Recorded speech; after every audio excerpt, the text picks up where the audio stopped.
Flash episode 14 Fallout.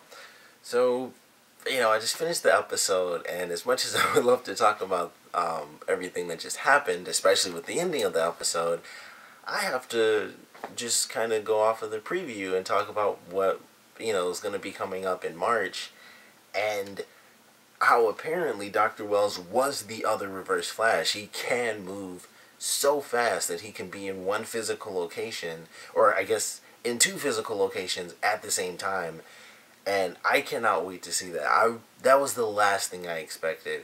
I mean, in the comic books there are two Reverse Flashes.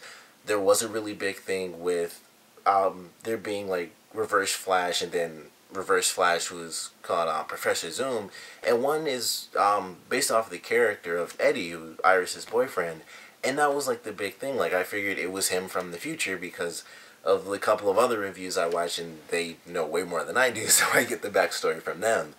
And with the preview, it's like, I don't know what to think anymore. Like, if that's what happened, then that's just kind of mind-blowing. But, we're going to have to wait to see that. I cannot wait, because that's going to be an amazing episode, especially with them.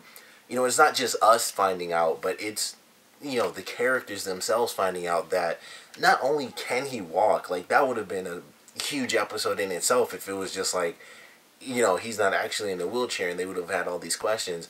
Whether he was able to, completely avoid them 100% and lie the entire time, it still would have been an amazing episode in that one aspect. But it's like everything combined. Like, he is not only lying about not being able to walk, which once again, it's one of those things where it's like I feel like he could have done that, but I think it has to do with what we saw in the Pied Piper episode, where he has those moments where he kind of gets really weakened. He was technically able to walk, but he'd have to explain that as like some crazy medical thing or something that happened because of the accelerator, which I think he could come up with. But that's something we're gonna have to wait for, and I'm incredibly excited to see it. But just to get into this actual episode, I definitely loved it. Of course, it's hard not to love this episode. I think there was not a single misstep in this episode. I mean, we got, a ton of great big moments. We got, of course, Firestorm. We had, like, the guys combining. We had them actually separated in this episode, which I thought was personally very cool because it didn't force them to stick together and try to figure things out and basically take the life away from Dr. Stein, because he would just be like, the mental part. And I thought it was pretty cool that they had it where they could separate and figure things out. And if they're going to become Firestorm, it will be Ronnie's body, but they will have complete control and stuff like that, and they'll be able to communicate with each other, and it won't be all a huge struggle. It won't be messed up. So I definitely loved that. It was really cool. One of the cool things that I noticed is that when they actually did combine and they were in control, his head wasn't on fire as much, like especially towards the end, like when they flew off. It's really mostly his hands, like his eyes are white, but they aren't doing like the full fire thing, not yet at least. They might actually do that in the future, which if they do it right, it'll obviously look really cool, like if they do like a full fire thing. But I thought it was really well done in this episode. It was cool to get the characters separated so that they could have their moments, and then we had the mental and physical connections of the characters and them being so linked together. I thought that was well done, of course, and that's how they're able to get to Dr. Stein and everything. I'm wondering if Wells planned on them being able to save Stein, and him calculating like, hey, if you guys work together like this, and he knew that basically knocking out Stein and giving him to the army would lead to Ronnie being forced to work with him because he knew Ronnie was a good guy. Maybe it was his plan to have them combine as Firestorm because, he's from the future, so who knows, what Firestorm does in the future. But I think at the same time, that's not exactly what he had planned. And he was just trying to, I don't know, it's hard to figure it out because he did that to Stein, and it's not like he could possibly tell everyone else and then they're just going to be like, meh, and just, walk away. So I don't really know what his plan was. And, like, we might get an actual answer to that, but I'm still trying to figure it out because, of course, one of the big things I was kind of expecting was for Stein to kind of realized that he'd been knocked out, but maybe he just didn't think that that was a possibility or anything like that.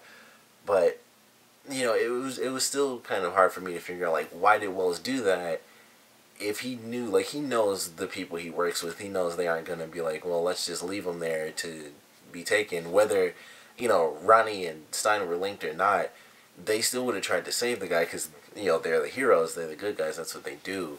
So I'm still not sure what his plan really was, but I love the results because it was actually pretty awesome. We got to see them join together and stuff, and that was really cool, and they worked together physically and mentally. It was pretty sweet. We got to see Barry do sort of his tornado move, which we haven't seen since the first episode. So that was definitely cool to see that again. And they even did it with the line where Wells was like, "Run, Barry, run." So it really had a big connection to the first episode because that's the line his mother gave him. And that was really cool to see. And it was even more special for me because I never got to see the first episode like on TV because honestly I watched it like when it leaked in the summer or something.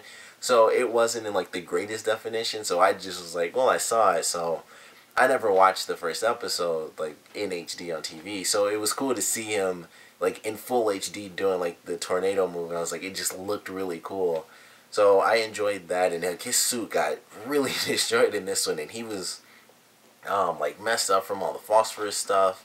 But it was definitely cool. I loved him doing that move even though it was like a tiny little thing. Them having like the little moment where he was running and Firestorm was like flying over him and stuff. That was a cool little scene as well. We had like one of the smaller moments of the episode was actually the stuff with Barry being able to go back in time at some point in the future. I thought, of course, based on the preview, it was like, time travel and this and that. And that was really like the side story, or, one of the side stories to the episode. So I was really surprised when the entire thing really focused on Firestorm and, kind of the aftermath of that. But it was definitely great. I mean, I knew it wouldn't have gone anywhere anyway if it was the main story, because it's not like Barry would have instantly been like, all right, let's, go back in time right now. So I'm actually glad that it was the side story, but it did surprise me as much as they were like, it's, him going back in time and time travel and this and that. And, it was kind of like just the side story. It was definitely really cool. Of course, the ending with him deciding he's going to use the pictures as a way to win when he does eventually go back in time, I found very, very interesting because I know what happens when he does that. And I won't spoil it, but you can check out the movie Flashpoint Paradox or read the comic, of course. And it's amazing. And at the same time, I think they're going to wait, based on what happens in that. I feel like that's the type of thing you have to wait for, a couple more people that you can guess who those people might be. But you kind of have to wait for a couple more people to come into the franchises, like into Arrow and Flash, before they're able to do some of the Flashpoint Paradox stuff. But I thought it was cool because it's going to specifically lead to, him learning all these things and be like, I'm going to save my mother, is going to lead to the Flashpoint Paradox. And then that'll lead to a pretty amazing, I don't know how many episodes they're going to do it, but it's going to lead to some really amazing stuff. And I can't wait to see that. But it was a great little nod in him, deciding like this, I failed the first time, but now I know.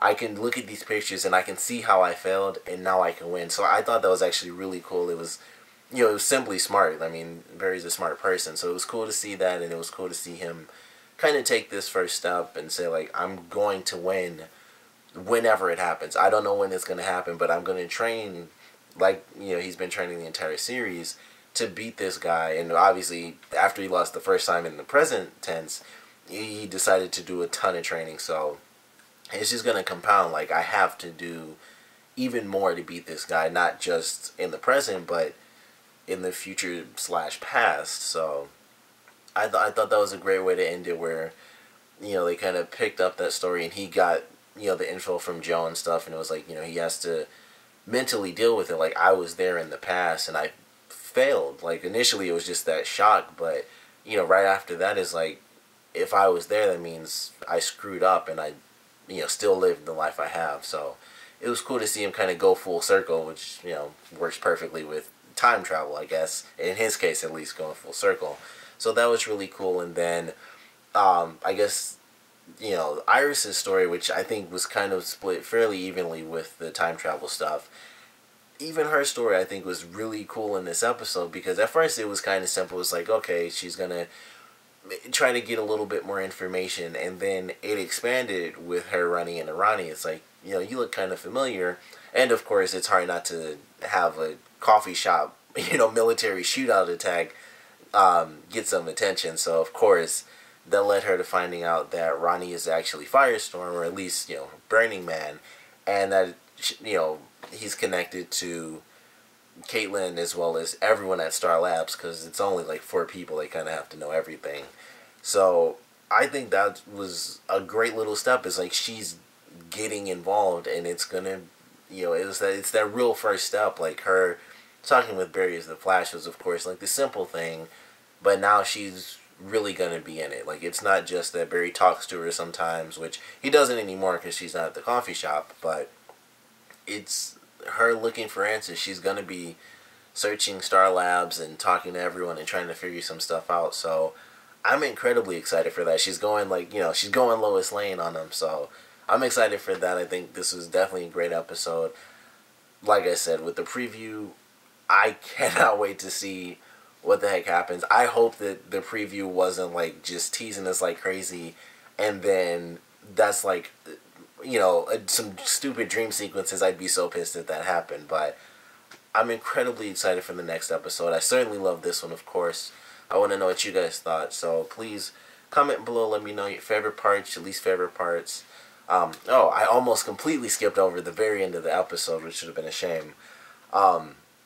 Grodd coming into the episode was a big surprise for me, and there were several things that were surprising. One is the fact that we got Grodd, of course, again. 2 is the fact that not only did we get Grodd, but we got Grodd and Dr. Wells together, and that just shows that Wells knew what was going on with Grodd. He knows that Grodd is, you know, mentally capable of speaking and stuff, and we also heard him speak, which is actually pretty cool. But he knew where Grodd was. He took him down there. I thought initially, you know, he was going to drop him off and leave him, and that's why, you know, when it first happened, I was thinking, oh, it's the other Reverse Flash. I didn't think it was actually Wells. And, you know, it was just really surprising to me. I was like, he knows that Grodd is there.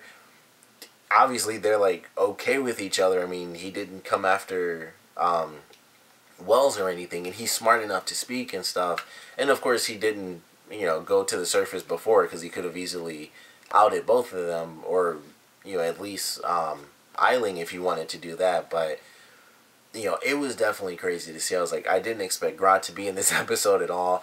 Eiling has been killed off, so that's a huge villain that's kind of been taken out. And he also mentioned that he did know who Barry was in the beginning of this episode, which was kind of cool. And that was actually something I thought about in that old episode when he took his mask off.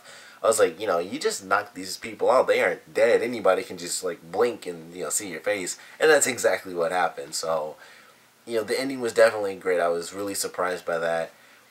Considering the fact that they're, you know, taking these big steps to show us Grodd, he's got to be there somewhere. He might be in the next episode because, you know, who knows, with all the stuff going on with Wells and him getting busted, he might resort to saying, like, all right, I have to go to the only other person that I can actually trust, and that might be Grodd, and, you know, he might work with him and try to get him even smarter than he already is. So, you know, that just adds to how excited I am for the next episode. Even if Grodd isn't in it, it's hopefully still going to be great. But like I said, I want to know what you guys thought, so please comment below. Let me know your favorite parts, least favorite parts.